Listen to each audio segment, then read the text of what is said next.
В такой нестандартной обстановке в Сунжинском районе собрались старейшины всех тейпов села и представители местной власти. Они решили провести разъяснительную беседу с молодежью. Одна из главных тем разговора – соблюдение всех канонов мусульманской религии. Каждый верующий человек должен следовать Корану и Сунне и ни в коем случае не поддаваться на провокации радикальных исламистов.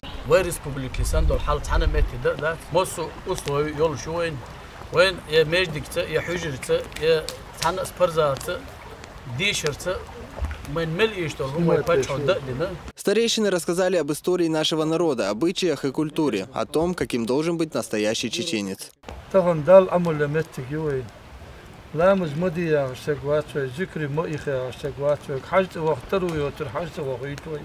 Затронули самые актуальные проблемы, например, нарушение правил дорожного движения, плохое поведение наших ребят на свадьбах, а также за пределами республики. Старейшины отметили, что испокон веков выходцы из Чеченской республики пользовались уважением в обществе. Молодое поколение должно продолжать традиции своих предков. Вот такой неофициальной обстановке решили довести до этих молодых людей, что как правильно себя вести, как правильно молиться, кого слушать, куда ходить. И я думаю, что вот поручение Рамзана Ахматовича по воспитанию нашей молодежи, вот мы решили таким методом довести до нашей молодежи, что лучшего и хорошего, что вот нам сейчас дано, больше нету. Поэтому никакая Сирия и ничто нас не должно беспокоить, потому что мы живем в процветающей, развивающей республике,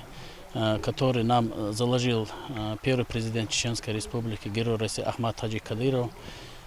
Все, что нужно для жизни молодежи и нашего поколения, и старших, и младших, у нас все условия здесь созданы. В конце встречи префект района подчеркнул, что такие встречи станут регулярными. В современное время нужно чаще общаться с молодежью, говорят старейшины. Это поможет подросткам выбрать правильный жизненный путь. Ильяс Сакаев, Адам Чекуев и Абубакар Абазов. Новости.